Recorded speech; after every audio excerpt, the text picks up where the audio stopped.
Pues bueno, vamos a iniciar. El día de hoy vamos a hablar de incontinencia urinaria, del diagnóstico al tratamiento actual, ¿vale?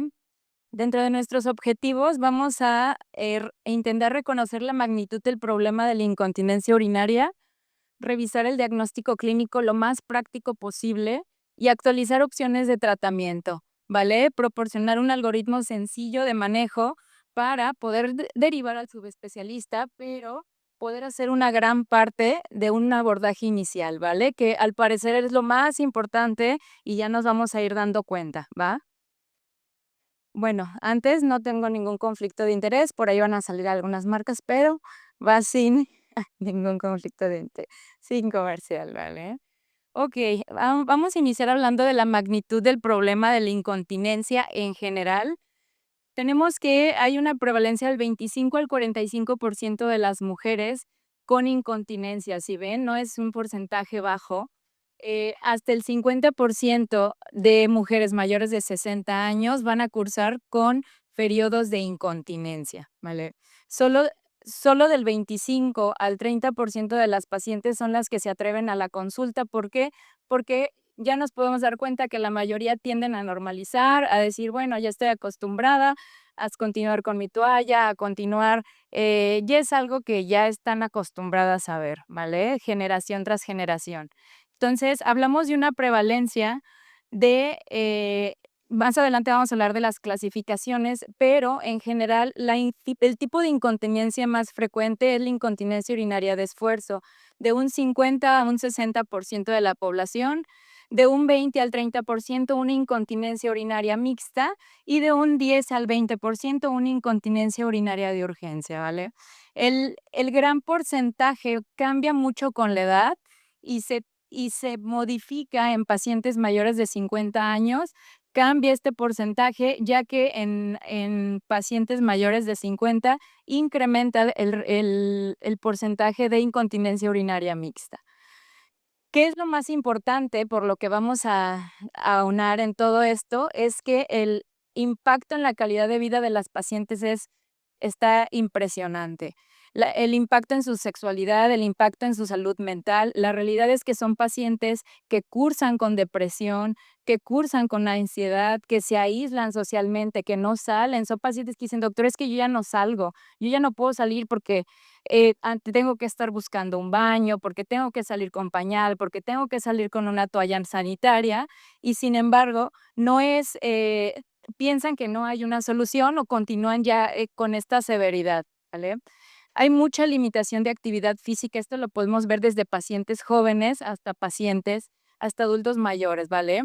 Las pacientes jóvenes normalmente por eso acuden a consulta, porque dicen, doctora, es que quiero ir al gimnasio y en el gimnasio se me sale la pipí, cada que quiero levantar, no puedo ir al gimnasio. Entonces, pues aquí es cuando entra todo el enfoque que le tenemos que dar, porque, pues, no le podemos decir: "¿Sabes qué? Pues ya no vayas al gimnasio, no levantes pesas, no hagas CrossFit, no hagas lo que más te gusta", ¿vale? Mayor riesgo de caída y el incremento importante en el riesgo de caída de adultos mayores, cada vez ha generado un impacto que sabemos que no es nada más una caída, simplemente que de ahí empieza una degeneración en este tipo de pacientes, ¿vale? Bueno, vamos a empezar un poquito a entrar en el tema. Como definición, la incontinencia urinaria en general es la queja de cualquier pérdida involuntaria de orina. La paciente va a llegar, doctora, se me sale la pipí, y ahí es cuando necesitamos empezar a aunar y empezar a diferenciar y empezar a ubicar muchas cosas. Las sociedades más importantes ahorita que manejan toda la terminología es la Sociedad Internacional de Continencia, Sociedad Internacional de la Asociación de Urología Ginecológica y la Sociedad Europea de Urología son las que ahorita tienen las guías más actualizadas y los tratamientos más actualizados que ahorita vamos a hablar.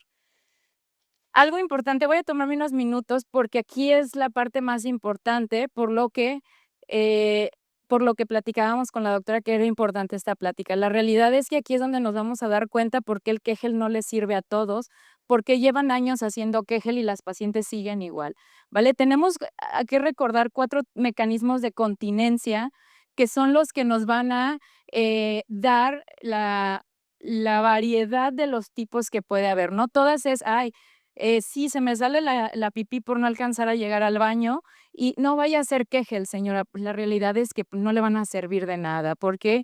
Porque su tipo de incontinencia está afectado en otro tipo de mecanismos. Entonces, al observar estos 4 mecanismos importantes, nos damos cuenta también de la complejidad de los tratamientos y por eso, pues, no existe nada más uno, son varios los que vamos a ver.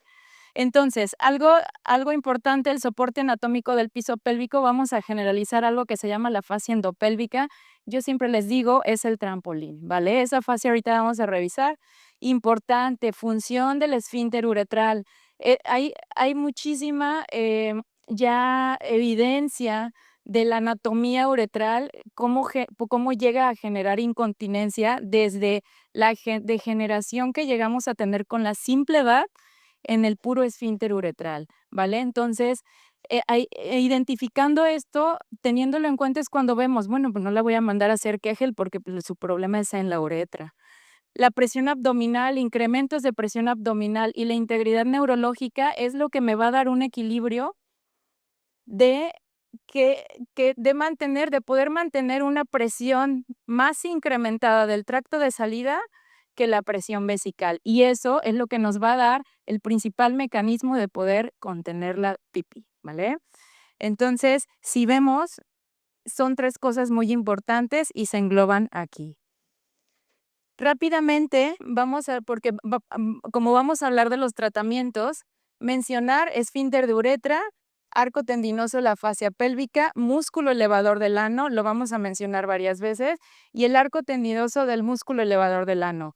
Esa es nuestra red de soporte, ¿vale? En general. Entonces, cuando iniciamos tratamientos de fortalecimiento, ahí los centramos. Pero también importante voltear a ver la uretra, ¿vale? Y estos mecanismos hasta la ubicación de dónde está la uretra a nivel pélvico tiene una función en la continencia, ¿va? Hay un mecanismo activo también que es la presión intraabdominal que nos va a generar una contracción refleja de todo este piso pélvico, ¿va? Ahorita lo vamos a ver en uno de los tratamientos. También hay, como les mencionaba, hay mecanismos intrínsecos. La uretra sigue formando parte importante.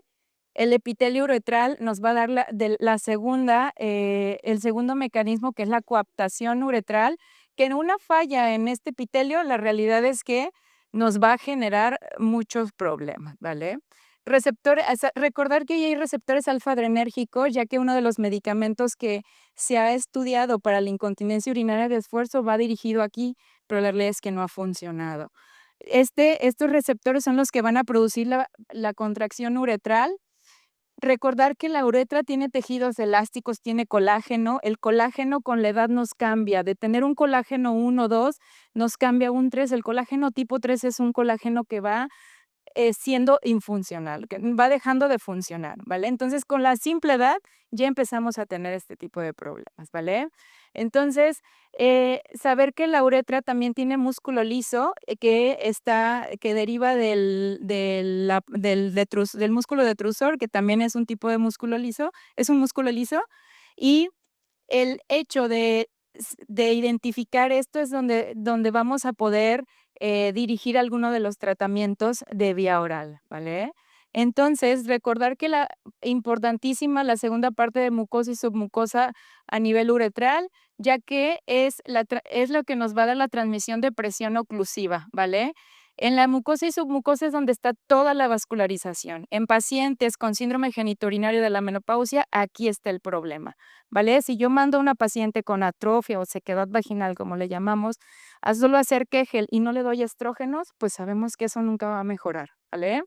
Entonces, todo esto es el componente pasivo que más peso tiene en el lecho uretral. Por ejemplo, las pacientes que se someten a radiación, donde el daño al final no se debilita 100% sus músculos de piso pélvico, sino el daño está en su uretra. Entonces, si yo mando a una paciente con radiación por radiada a Kegel, pues no le va a servir de nada, ¿vale? Recordar también nuestro sistema nervioso autónomo que nos va a dar la principal función nerviosa de la micción, ¿vale? Rápidamente, simpático, parasimpático. El simpático es el que va a mantener la continencia, va a ser la dilatación vesical y la contracción uretral para poder mantener la continencia. Y cuando vamos a la micción, se activa el sistema parasimpático para el vaciamiento, ¿vale? Aquí es donde actúan ciertos de medicamentos para el tipo de incontinencia de urgencia, ¿va? Bueno, ahora sí vamos a normalmente las guías las clasifican ya en solo van a escuchar muchos tipos de incontinencia. Incontinencia por la relación sexual coital, pero ya ahorita lo más actualizado son 4 tipos de incontinencia que engloba la mayoría, ¿vale? Tenemos la incontinencia de esfuerzo, que es la queja de la pérdida involuntaria de orina al realizar un esfuerzo físico. Entonces, la principal alteración va a ser alteración a nivel uretral, por una hipermovilidad uretral o una deficiencia intrínseca del esfínter, ¿vale? También está la incontinencia urinaria de urgencia. Si ven muy diferente, es la pérdida involuntaria de orina que se va a asociar a un deseo imperioso de ir al baño, ¿vale? Un deseo que no podemos controlar, un deseo súbito, un deseo difícil de controlar, ¿vale? Aquí, si ven, la culpa no es el sostén, no es la movilidad uretral, es la inestabilidad del detrusor, que es el músculo de la vejiga, ¿va? Entonces, más un componente de sistema nervioso y también tiene que ver en algunas de las teorías de incontinencia, ya empezaron a ver que también tiene se ha visto que la mayoría tienen un componente uretral normal, del esfínter uretral, pero ya algunas se han asociado con alteraciones a este nivel. Otro tipo de incontinencias es la mixta, en donde se combinan los síntomas. Los síntomas de deseo imperioso con lo de esfuerzo se llama incontinencia mixta, si presenta los dos. La incontinencia urinaria continua es esa pérdida de orina donde ni tiene ganas ni hizo ningún esfuerzo, solo se está saliendo la pipí y esa es la causa. Normalmente hay que identificar porque hay que buscar otras causas. Las fístulas urinarias son causas de incontinencia urinaria continua. Le preguntamos a la paciente por qué se le sale la pipí, no dice, no es por no alcanzar a llegar al baño, no es por hacer esfuerzo, solita se me sale, doctora, yo estoy parada y se me sale la pipí.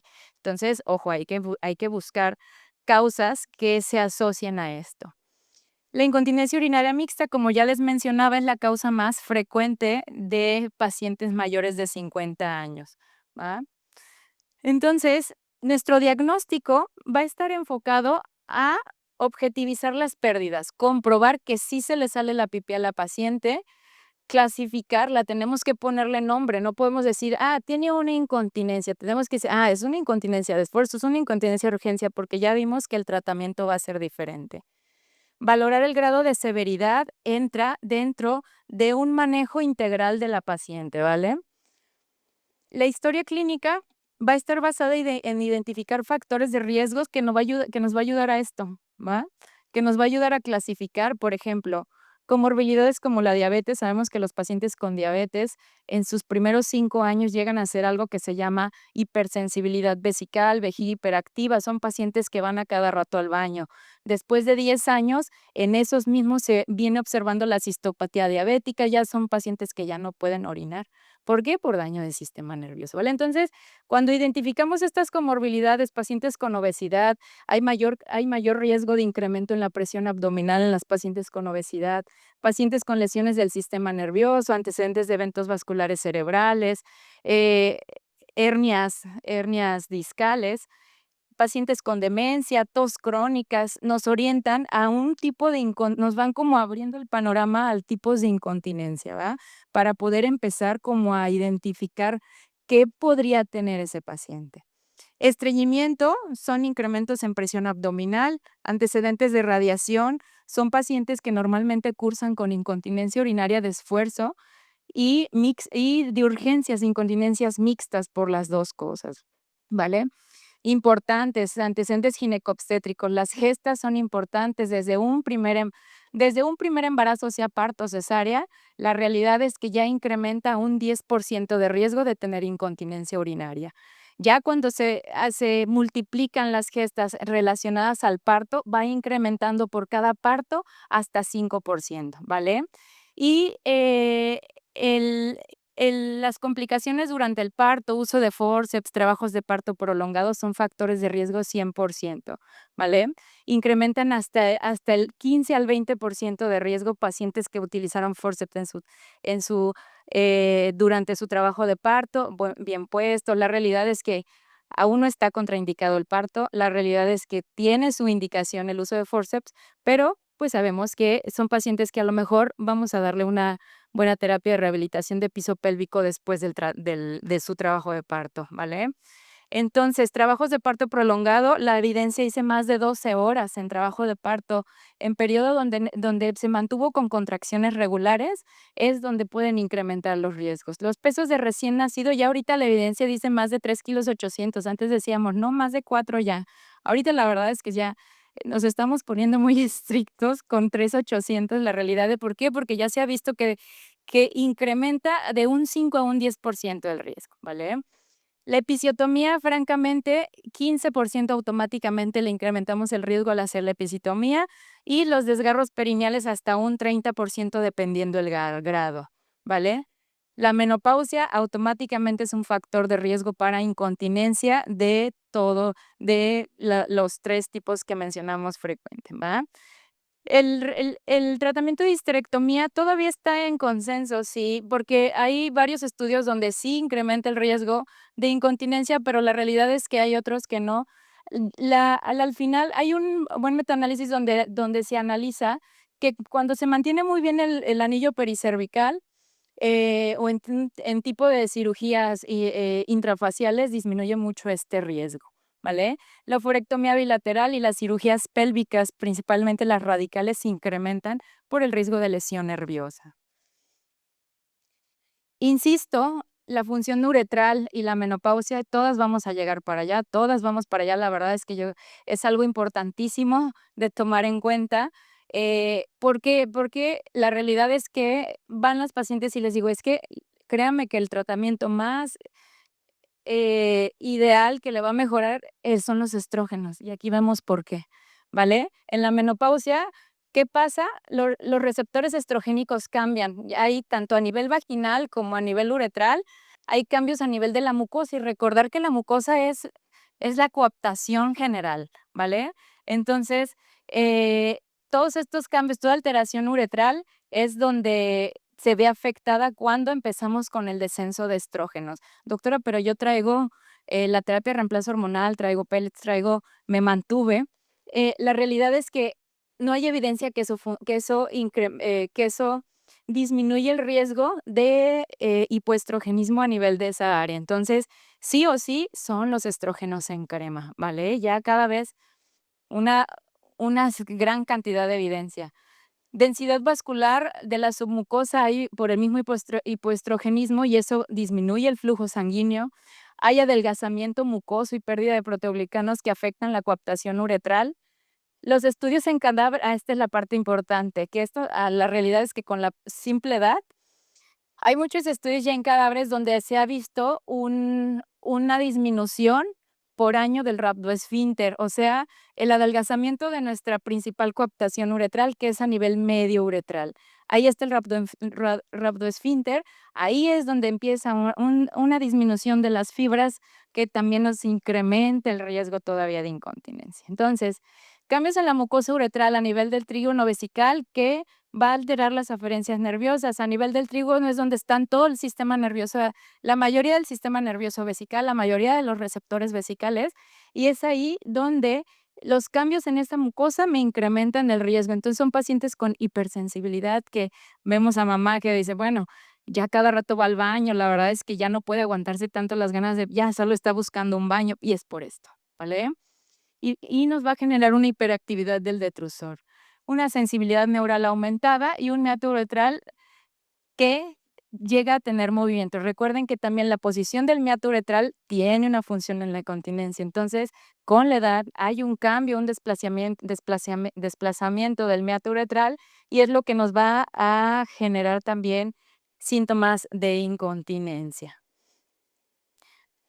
Dentro del diagnóstico, la anamnesis es muy importante, enfocar nuestras preguntas.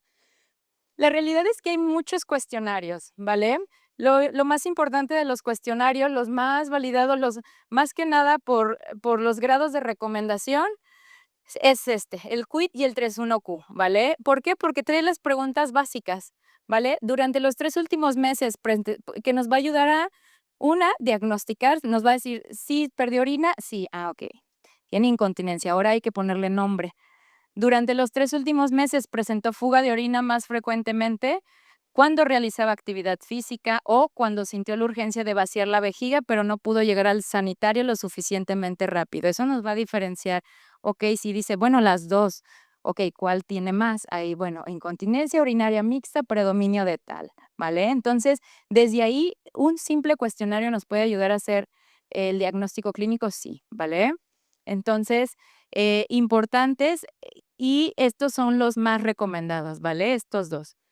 El test de Sandvik, aunque está avalado, la realidad es que eso es más que nada una herramienta práctica. No tiene alta recomendación, ¿por qué? Porque al final la severidad, el depende mucho nada más para guiar el tratamiento, ¿vale? Y hasta el momento no hay evidencia que el uso de cuestionarios de calidad de vida cambie o tenga un impacto en el tratamiento que le voy a dar a la paciente. Entonces, y también hay muchos cuestionarios que evalúan el impacto en la calidad de vida, que es lo que diríamos, bueno, pues si me está diciendo que es una paciente que se aísla porque no le importa la calidad de vida.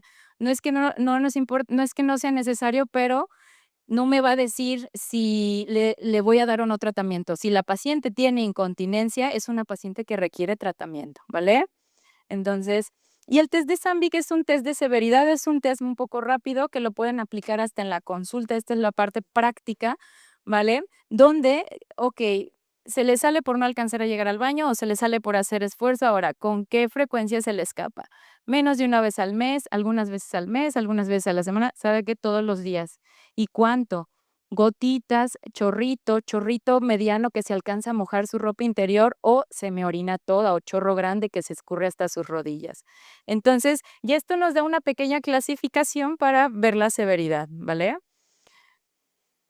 La exploración física, ¿hacia dónde vamos a enfocar la parte de la exploración física? Importante, palpación abdominal, como ya lo mencionaba, buscamos globo vesical, buscamos tumores pélvicos, ¿vale?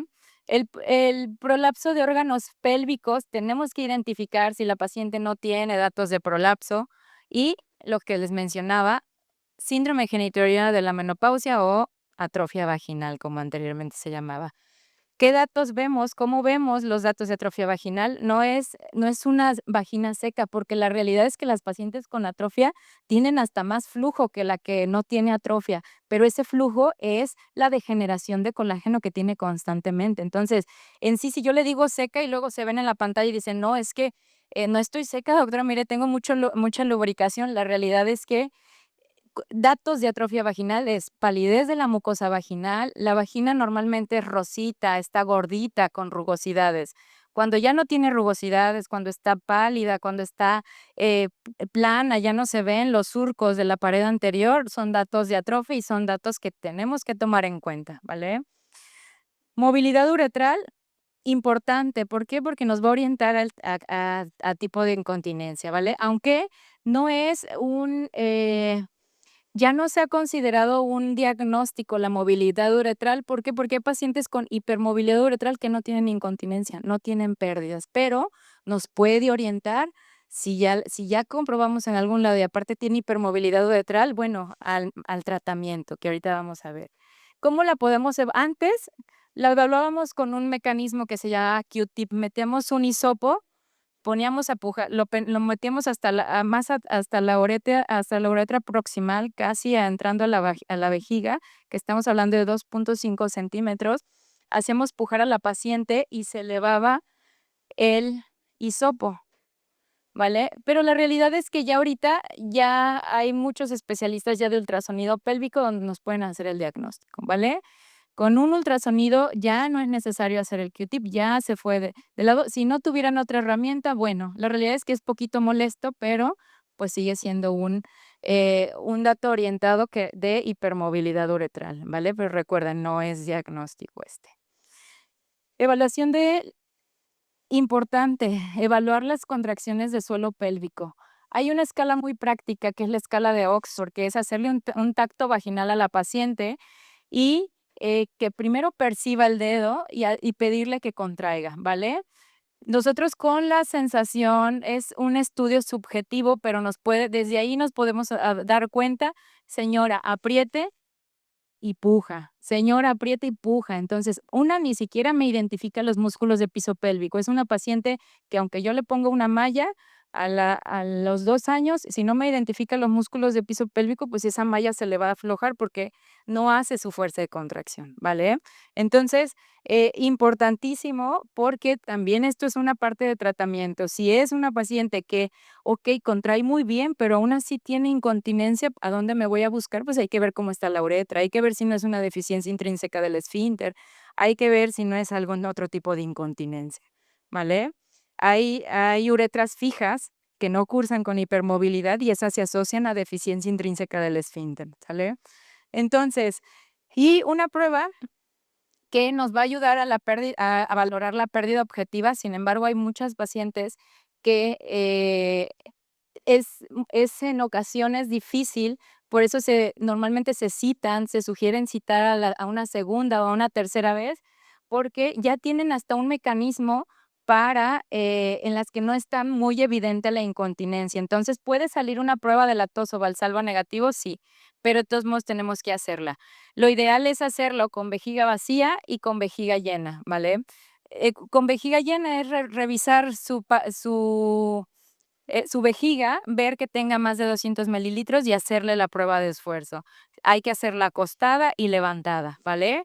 Se le pide que tosa 3 veces o que puje 3 veces y ya nosotros revisamos en qué momento se hace la pérdida de orina. Si tiene pérdida de orina, si no tiene pérdida de orina, y ahí es como nosotros reportamos. No, la acaba de hacer pipí, la puse a toser y se le salió la pipí. Entonces, eso nos puede indicar que con poquita pipí está perdiendo pipí, entonces señal que el grado de severidad de incontinencia es alto, ¿vale? Y no es lo mismo, por ejemplo, le hago un ultrasonido y tiene en su vejiga 300 mililitros, hay veces que hasta se les perdona que se nos salga con 350, ¿vale? Porque, pues, la verdad es que normalmente en capacidades máximas, pues, sí puede llegar a haber una cierta pérdida, ¿vale? Y, a realizarlo acostados y de pie. Entonces, esta sí tiene una evidencia, tiene un grado de recomendación fuerte, esto es lo que todos deberíamos hacer. La realidad del diario miccional es la única herramienta que tenemos en esta especialidad para poder identificar y poder ver, nos da muchísima información. ¿Qué incluye el diario miccional? Es un método semiobjetivo, la realidad, la especificidad y sensibilidad de este estudio está comprobada. Todos deberíamos hacerles a las mujeres sus diarios, todas deberíamos tener un diario miccional en casa. Entonces, eh, ¿qué vamos a evaluar? Ahorita vamos a ver todo lo que incluye, pero normalmente ayuda a evaluar la frecuencia de los episodios de incontinencia de urgencia, de incontinencia urinaria. Y este sí nos ayuda a ver la gravedad de los síntomas. ¿Cómo lo voy a ver? Cómo nos empiece a reportar la paciente. Cuantifica variables urodinámicas como qué cantidad de pipí está haciendo, qué cantidad de pipí hace en la mañana, qué cantidad de pipí hace en la noche, monitorear la respuesta al tratamiento y es un grado de recomendación completamente fuerte. Este es un estudio que sí deberíamos hacer desde el primer contacto hasta los controles de tratamiento, ¿va? Ese es el diario miccional. Entonces, si ven, vamos a evaluar ingesta de líquidos, las idas al baño y cuándo se le salió la pipí. Entonces, aquí me voy a dar cuenta que si una paciente toma mucha agua, pues probablemente por eso también se le anda saliendo la pipí. Eh, o si va solo 1 o 2 veces en el día, oiga, señor, tenemos que ir 4 o 5 veces en el día, probablemente también por eso se le está saliendo la pipí. O si va 10, 15 veces y aún así se le sale la pipí, híjole, qué severo. Entonces, y las pérdidas de orina, evalúa la cantidad, si utilizó toallas y qué estaba haciendo cuando perdió orina. Si tú llegó con urgencia, no llegó con urgencia, si se le salió estando parada, ¿va? Hay estudios especializados, los análisis de orina. La realidad que, aunque haya una controversia, que no le tenemos que hacer ya urocultivos ni exámenes de orina a diestra y siniestra, tiene sus indicaciones hacer un examen de orina y un urocultivo, pero para el diagnóstico, de acuerdo a la Sociedad de Incontinencia, sí hay que hacer un examen de orina, ¿vale? Un examen de orina y un urocultivo. Sin embargo, si ven bacteriuria y está sintomática, no hay que darle tratamiento, ¿eh? Recuerden. Parte de la evaluación inicial, sí tiene que tener un examen de orina y un urocultivo, un ultrasonido que nos ayude que nos ayude a evaluarle el volumen de orina residual. Si es una paciente que está dejando pipí y que no está vaciando completamente, pues podríamos pensar en una incontinencia por rebosamiento, en otro tipo de problema. Y son pacientes que hay que ir derivando, que aunque estos estudios no son de rutina, pero sí nos va a ayudar a descartar otras complicaciones. Ultrasonidos pélvicos, identificar miomas, identificar algún que por compresión esté generando incontinencia, y el ultrasonido pélvico que nos haga diagnóstico de permovilidad uretral ya es válido, ¿vale? Ya tiene validez e impacto en diagnóstico. La urodinamia tiene sus especificaciones. Normalmente no es un estudio que se hace para hacer un diagnóstico, se hace específicamente en pacientes que tienen incontinencia urinaria mixta, en pacientes que tienen incontinencia urinaria de urgencia muy jóvenes. ¿Por qué? Porque los factores de riesgo pueden ser alguna vejiga neurogénica o asociado a otro problema, ¿va? Síntomas de disfunción de vaciamiento también nos pueden ocasionar incontinencia, y ahí es cuando son indicaciones específicas para hacer un estudio de urodinamia. Doctora, mi paciente tiene incontinencia, ¿le tengo que hacer urodinamia directo? La realidad es que no, hay que ver si tiene alguna de estas especificaciones para mandar a hacer el estudio. La cistoscopía también no es de rutina, tiene sus especificaciones en caso de que el paciente tenga hematuria o alguna otra complicación, ¿va? Tratamientos, punto clave de tratamientos. Dependerá del tipo de incontinencia. Recuerden, nuestro diagnóstico va a ir enfocado para ver si es de fuerza, si es de urgencia o si es mixta, si es por rebosamiento o si es por continua, ¿vale? Ya identificando, ya poniéndole nombre a la incontinencia, ahora sí. Revisar en caso de infección de vías urinarias, primero dar tratamiento y revalorar síntomas en 2 días. En caso de ser incontinencia urinaria mixta, primero se trata la de urgencia, ¿vale? Hay que dejar la incontinencia urinaria de esfuerzo pura para, ¿por qué? Porque ahorita vamos a ver los tratamientos, pero puede desencadenar más, complicaciones del otro tipo de incontinencia. Pero siempre en pacientes que tienen 2 tipos de incontinencia, siempre se trata la incontinencia urinaria de urgencia. El tratamiento inicial va a incluir cambios en el estilo de vida, sí o sí, así yo le ponga una malla, así yo le ponga un abultante uretral, lo que yo le ponga, siempre tienen que tener las pacientes una terapia conductual y tratar sus factores de riesgo de la incontinencia. El tratamiento inicial siempre será por 6 semanas. Ahí es cuando vamos a valorar la mejoría. Ahorita vamos desde primera línea, segunda línea, tercera línea. Hay que ir, la verdad es que para la evolución del tratamiento hay que irnos por pasos. Esos son puntos claves para los tratamientos. Dentro de los cambios del estilo de vida van a depender del tipo de incontinencia. Por ejemplo, vemos disminución de la ingesta de líquidos. La realidad es que si es una paciente que normalmente revisamos en su diario miccional y la ingesta de líquido está 3, 4, ahí sí es cuando tenemos una indicación. Tiene un grado de recomendación un poquito bajo, pero sí puede llegar a tener mejoría, ¿vale? Y durante el tratamiento, cuando hablamos de reeducación vesical, es importante disminuir un poquito la ingesta porque nos ayuda a mejorar, a evitar accidentes durante el tratamiento de reeducación, porque pasa que a veces les decimos, bueno, hay que perderle el miedo, normalmente les decimos, hay que perder el miedo, no se va a orinar, vaya al baño tantas veces, y si de repente se me orina, pues es como si retrocedemos, más vuelven a lo mismo, vuelve a recaer. Entonces, por eso durante el tratamiento de reeducar esa vejiga, normalmente sí pedimos la reducción de líquidos, ¿vale? El control de líquidos sí va a disminuir la frecuencia de pérdidas, sí, ¿vale? Hasta en un 25%, pero tampoco hay que dejarla sin tomar agua. Normalmente es de 1.5 a 2 litros. La ingesta de irritantes, solo en pacientes con incontinencia urinaria de urgencia. Como les decía, no podemos quitarle los picantes hasta la de esfuerzo, pues porque a la de esfuerzo no le genera un síntoma. Entonces, solo por eso es importante identificar a la de urgencia, la que no alcanza a llegar al baño. A ver, bueno, vamos a bajarle a los picantes. Sabemos que el picante le va a incrementar la sensibilidad de su vejiga. Disminución gradual del tabaco y de la cafeína igual. Lo del tabaquismo va para ambos tipos de incontinencia, pero la cafeína, la realidad es que es en la de urgencia, ¿va? ¿Por qué? Porque lo que hace la cafeína es incrementar la hipersensibilidad vesical. Pérdida de peso en pacientes con incontinencias urinarias de esfuerzo. La realidad es que aquí sí es un grado de evidencia alto. Pérdida de peso del 5% disminuye las pérdidas significativamente, ¿vale? Entonces, sí o sí en pacientes con incontinencia de esfuerzo, sí les va a ir mucho mejor, o sea, ya bajo evidencia que sí mejorarían esas pérdidas, ¿vale? Bueno, la verdad es que tratamientos con estrógenos locales, yo ya les digo, debería ser nuestra crema para la cara. Después de que llegamos de que se nos acaban los estrógenos, francamente, ya vimos la importancia del estrógeno. La realidad es que no hay otra manera que lo tengamos. Ahorita vamos a ver hasta el láser y todo, pero ninguno llega a nivel uretral, que es lo que más, ¿vale?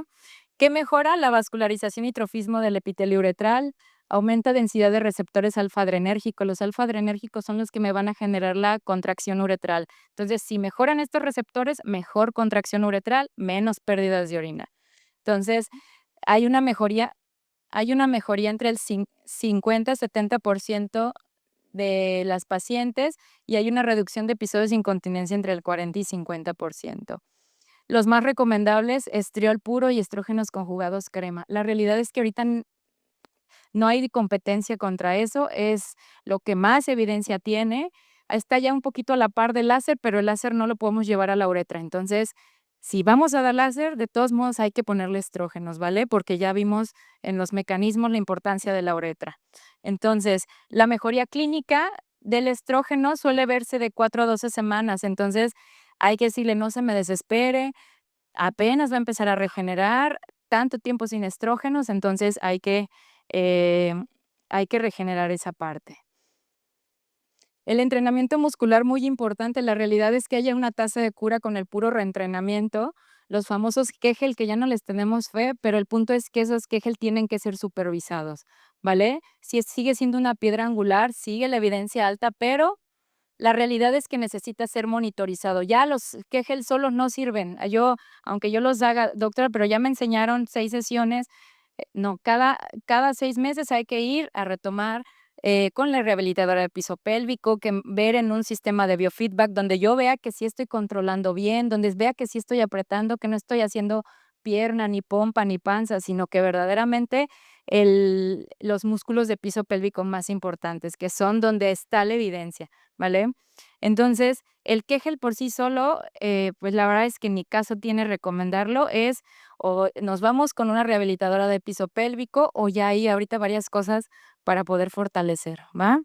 Este tipo de músculos. Entonces, pues el objetivo es incrementar el volumen muscular, incrementar la coaptación. Los músculos de piso pélvico hacen que la uretra se pegue con la sínfisis del pubis. Entonces, ese es un sistema de coaptación, ese es un sistema de reflejo de continencia. Entonces, ese piso pélvico fortalecido, eso hace que en Valsalva, aparte de no es nada más fortalecer, sino volver a regresar ese reflejo de voy a toser y contraigo, voy a levantar una pesa, pero primero aprieto el piso pélvico. Entonces, eso es como la parte muy importante. O sea, pueden seguir haciendo ejercicios, pero primero antes de seguir en el CrossFit, vayan a hacer fortalecimiento de piso pélvico.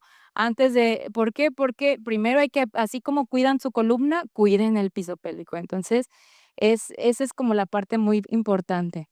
Entonces, esto es lo mejor en ejercicio de piso pélvico, el biofeedback, donde escuchamos, vemos que sí estamos haciendo el trabajo como debe de ser y así repeticiones tras repeticiones, ¿va? Si ven, no nada más es fortalecer, sino regular otra vez el sistema de comunicación porque hay músculos conscientes que son los que contraemos también dentro de un reflejo de Valsalva, ¿vale?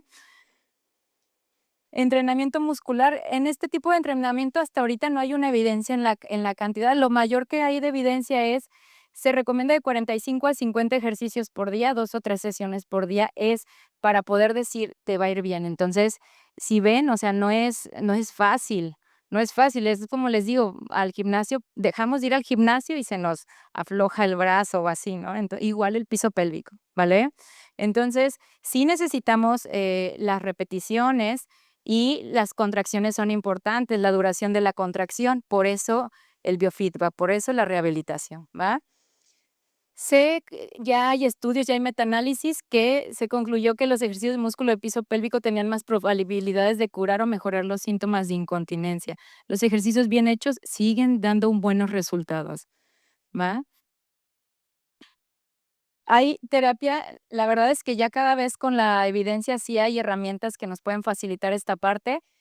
Está todavía, en búsqueda de evidencia, ya cada vez hay más, pero una de las terapias es la tecnología electromagnética focalizada de alta densidad. Mediante electromagnetismo se activan las fibras musculares para poder generar contracciones por las mismas cargas electromagnéticas. Primero empezó en brazo, luego empezó en columna y ahora está con piso pélvico. La realidad es que todavía son ensayos clínicos, todavía no hay metaanálisis, pero ya los ensayos clínicos tienen buenos resultados, ¿vale? Entonces, pues para personas que no nos gusta hacer mucho ejercicio, pues ya nos podemos subir a la silla. Contracciones musculares, concéntrica, esa es la importancia también de este tipo de electromagnetismo que no es como tal, no va a mejorar toda la fibra, sino que la parte central de la fibra, que es la que genera mayor hipertrofia de músculo.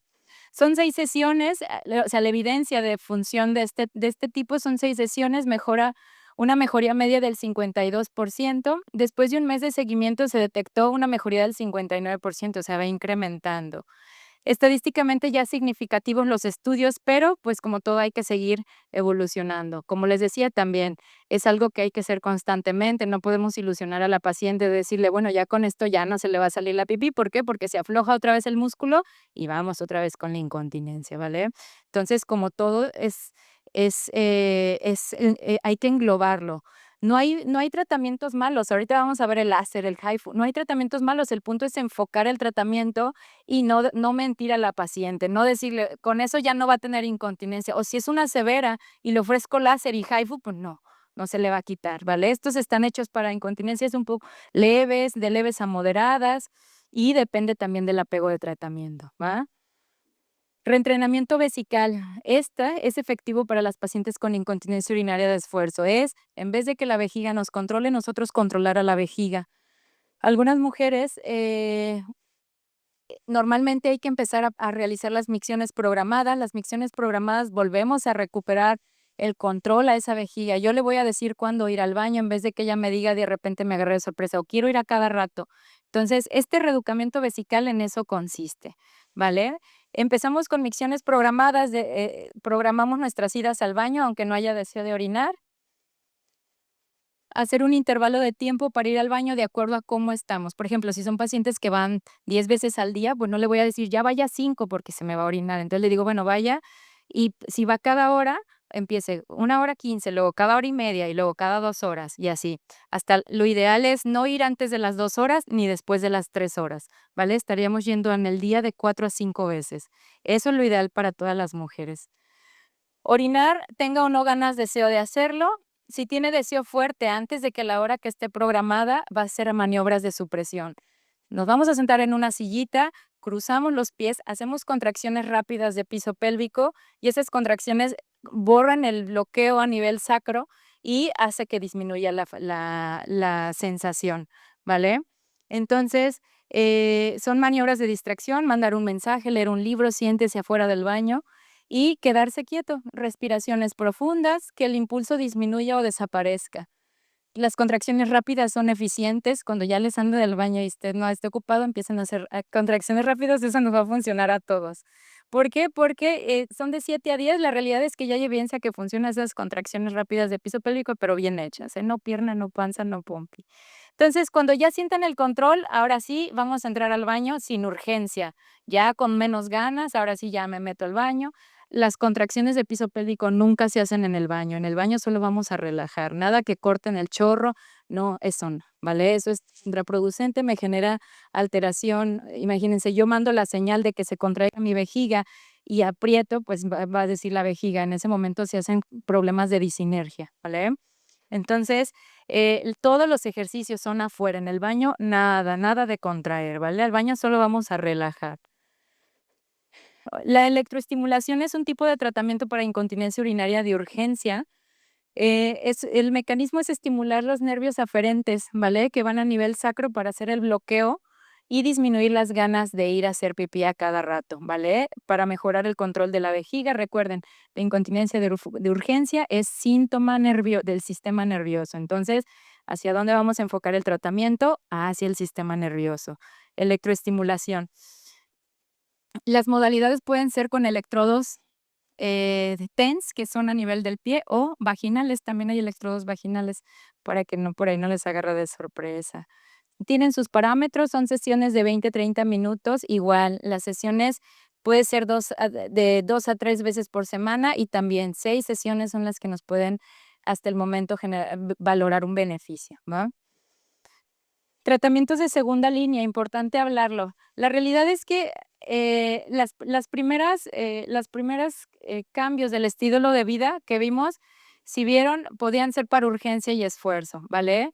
Pero para esfuerzo no hay electroestimulación, para esfuerzo hay fortalecimiento y, ¿qué creen? Para esfuerzo no hay tratamiento de segunda línea, ¿vale? No hay medicamento ahorita con evidencia que nos ayude en la incontinencia de esfuerzo. ¿Por qué?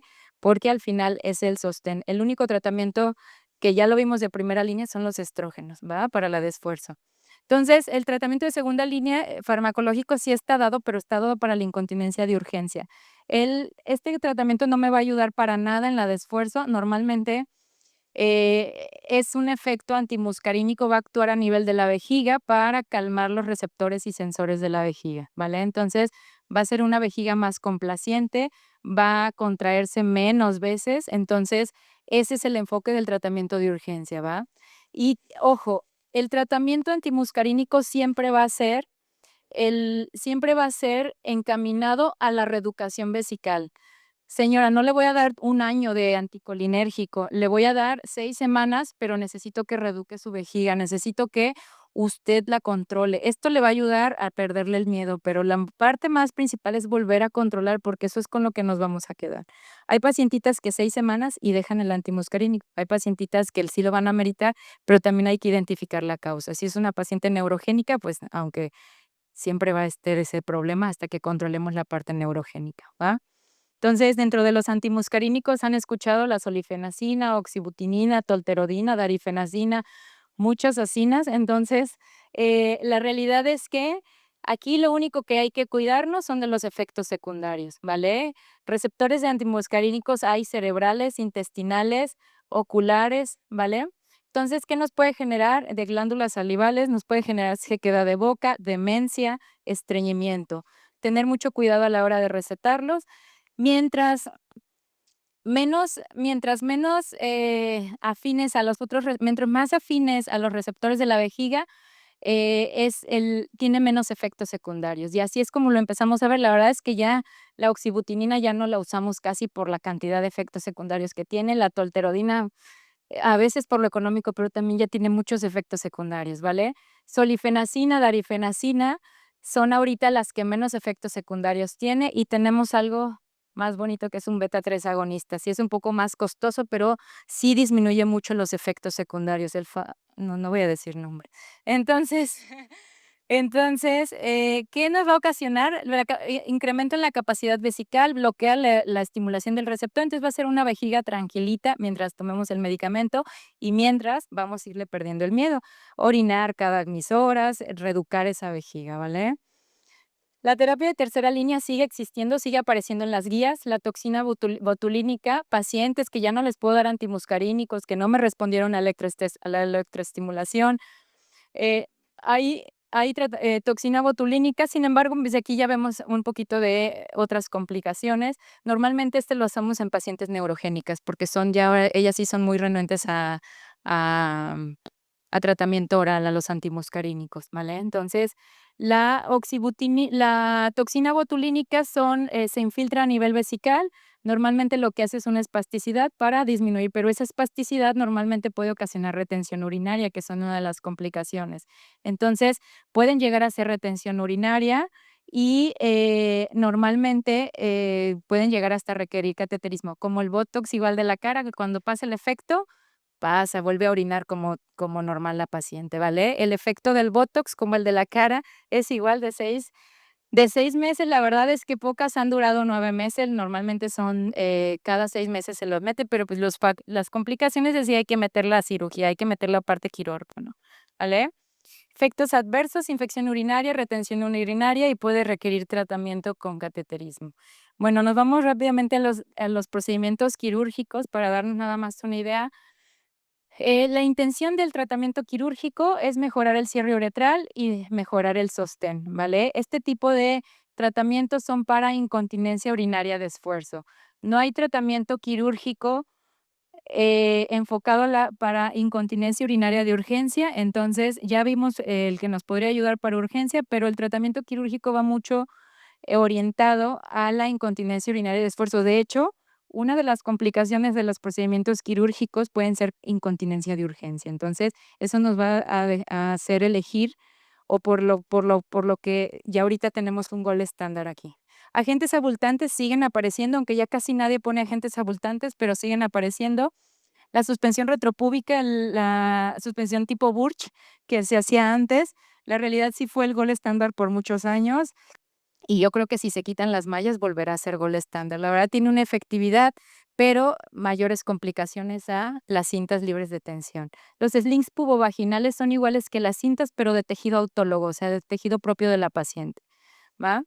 Entonces, los agentes abultantes como tal pueden ser de varias cosas, se introducen a nivel uretral, se puede introducir solo unilateral o bilateral de acuerdo a la severidad de la paciente. La realidad es que ya cada vez se hace menos, pero sigue siendo como opción. Tiene indicaciones específicas. La realidad es que sigue apareciendo porque en pacientes no candidatos a cirugía que desean procedimiento mínimamente invasivos es una opción, ¿vale? Y que persisten con incontinencia urinaria a pesar de una cirugía, ¿va? Entonces, lo que sí es que la durabilidad, como todo, es de 12 meses, por eso no ha sido gol estándar y las tasas de recurrencias, pues, son más altas. La suspensión retropúbica tipo Burch, la realidad es que, eh, el objetivo es restaurar, sí es agarrar la fascia que les comentaba y levantarla, ¿vale? Por eso era importante mencionar esa parte, es sujetar la fascia y darle sostén. Se sujeta a la parte de la pelvis y pero si ven, normalmente las teorías de la incontinencia que valoran toda la movilidad uretral disminuían o hacían una angulación en la uretra que incrementaban los síntomas de incontinencia de urgencia. Entonces, una de las complicaciones de la suspensión retropúbica tipo Burch era que nos podían hacer retenciones por el incremento de la angulación que no se podía medir bien o incontinencias de urinarias de urgencia más severas. Entonces, ese es el mecanismo que se hace, se sujeta, entonces le da sostén, pero a la fascia directa, ¿vale? Le vuelve a levantar, entonces eso hace que ya la uretra ya no ande para arriba y para abajo. Eh, empezaron a ver dentro de las complicaciones que también incrementaba el riesgo de prolapso de órganos pélvicos de pared anterior. ¿Por qué? Porque movilizábamos la fascia y esa fascia recuerden que está en la pared vaginal anterior. Los slings, ahora sí nuestro gol estándar, la realidad es que este es hasta ahorita, el que mayor efectividad tiene, el que menos efectos secundarios. Es una malla, francamente es una malla. Se llama sling medio ureteral y la ventaja, a diferencia del Burch, es que es libre de tensión. Entonces, disminuye mucho los síntomas de incontinencia urinaria de urgencia, disminuye el riesgo de retención. Como toda malla, sigue por ahí en vigilancia, no la han quitado, sigue siendo gol estándar, pero sigue en vigilancia constante de acuerdo a si empieza a haber incremento de complicaciones. Una de las complicaciones es extrusión o intrusión de malla, que la malla se pegue a vejiga o se extruya. La realidad es que ya se ha asociado este tipo de complicaciones a otro tipo por ejemplo, en pacientes diabéticas incrementaban estos riesgos, ¿vale? Entonces, la realidad es que si ven, la efectividad es muy alta. O sea, son pacientes que en serio, francamente, llegaban orinando pañales y a la semana no vuelven a tirar orina, ¿vale? Pero como todo y como les mencionaba, todos los 4 mecanismos, si yo nada más mejoro el mecanismo de la hamaca, del sostén y, el techo donde se sujeta la hamaca sigue blandito, no hacen ejercicios de piso pélvico, la efectividad solo va a ser a 5 años. Si la cuidan, siempre les digo, si se cuida, esa efectividad sube hasta de por vida, ¿vale?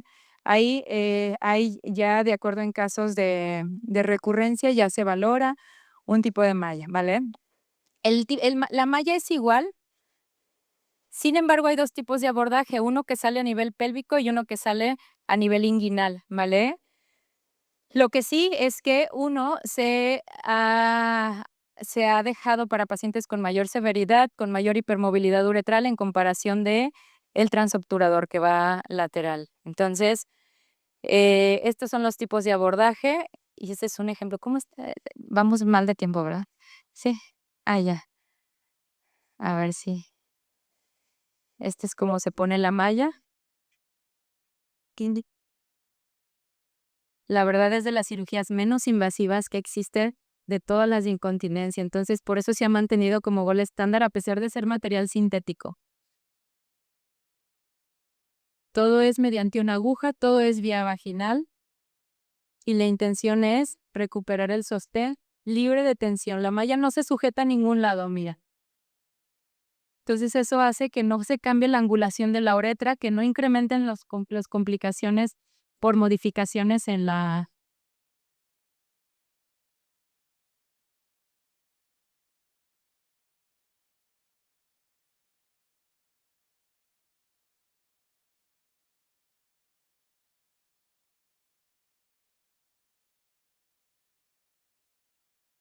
Por los riesgos de pasar, la realidad entre una aguja ciega, los riesgos de que pasamos entre la sínfisis de pubis y vejiga, siempre hay que revisar mediante una cistoscopía, que no entramos a vejiga.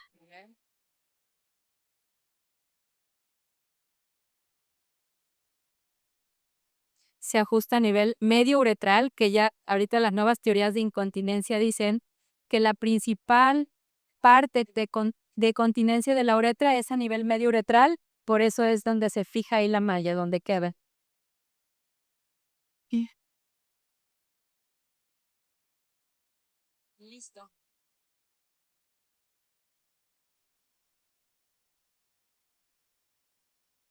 Entonces, si vemos pues, lo fácil ponerla, la verdad, las tasas de efectividad, pues, por eso sigue siendo la cirugía preferida. Y hay otra preferida que son los sistemas ajustables, es igual de la malla, pero este tiene un sistema de ajuste. Este es para pacientes con más complicaciones, por ejemplo, una paciente diabética que a lo mejor le pongo una malla y me puede hacer retención, es candidata a este tipo de ajustes. Son más novedosos, un poquito más costosos, pero la realidad es que la efectividad también es muy alta, ¿vale?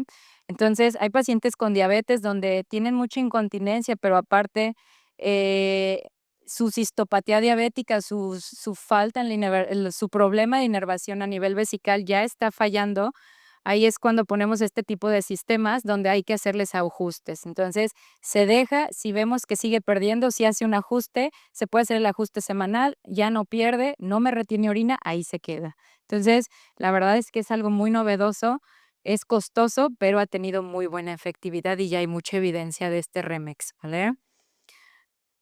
El láser, la realidad es que, pues, me di a la tarea de mencionar todo. La realidad es que todos los tratamientos funcionan, solo hay que indicarlo en el paciente, darlo en el paciente indicado. Claro que el láser funciona, si ven, las tasas de mejoría son del 60-80%, 40-70% en las pérdidas, ¿vale? A mes, el tiempo en el que puede recuperarse, pero recuerden, recordando la parte de mecanismos que hace el láser, francamente, mejora el tensado de la vagina, que es el sostén de la uretra, pero si el problema sigue siendo la uretra, ahí es cuando pueden seguir con incontinencia, aparte, aunque yo le dé 20 sesiones de láser, ¿vale? Entonces, una paciente bien elegida es a la que le va a ir bien con estos tratamientos, o sea, sí les va bien, ¿vale? Pero es para incontinencias urinarias leves, incontinencias que normalmente no tienen datos de hipermovilidad, ¿vale? Que no tienen datos de fijación de la uretra, o sea, de hipomotilidad del uretral, ¿vale? ¿Por qué? Porque recuerden que si la uretra está fija, ahí el problema podría llegar a ser uretral. Todavía la evidencia es aún limitada, pero ya está compitiendo casi con los estrógenos, pero todavía no le gana, la verdad. De hecho, ya nosotros también nos damos láser, pero ya es una terapia combinada. Láser y estrógenos sí les mejoran mucho la calidad, ¿va? Bueno, y aquí es un cuadro comparativo que era el principal objetivo de todo lo que han escuchado y van a escuchar plasma rico en plaquetas a nivel periuretral. Vean si hay mejoría. La realidad es que sí mejoran, pero hay que ver a qué tipo de pacientes se los damos, ¿vale? Eso es como lo más importante. El láser vaginal, el porcentaje de mejoría, el efecto, ¿vale? Y sabiendo el mecanismo de acción, sabemos a quién le va a servir y a quién no, ¿va?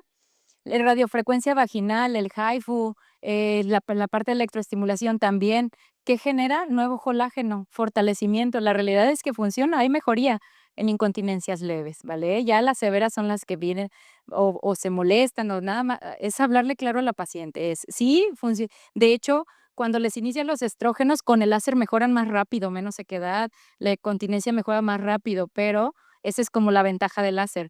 Pero, lo que va a necesitar al final de cuentas va a ser también sus estrógenos, ¿va? Y los hilos de plata también famosos que andan por ahí, también da un soporte mecánico suburetral, sí hay mejoría, pero también hay que identificar a la paciente, ¿va? Apenas hay evidencias limitadas, pero en la boca hay efectividad. Entonces, nada más, entonces la clave es identificar al paciente. Bueno, como conclusión, la incontinencia urinaria, pues, es una condición altamente prevalente, ya lo vimos, impacta significativamente a la calidad de vida. Un interrogatorio dirigido nos va a dar mucha información, una evaluación clínica adecuada nos va a permitir ponerle nombre a la incontinencia, ¿vale? Y orientar al tratamiento. El manejo, como les mencionaba hace un principio, sí tiene que ser escalonado, iniciando con medidas conservadoras, cambios de estilo de vida. Sigue siendo primera elección inicial y existen múltiples opciones terapéuticas como vimos eficaces, pero lo importante es individualizar a la paciente.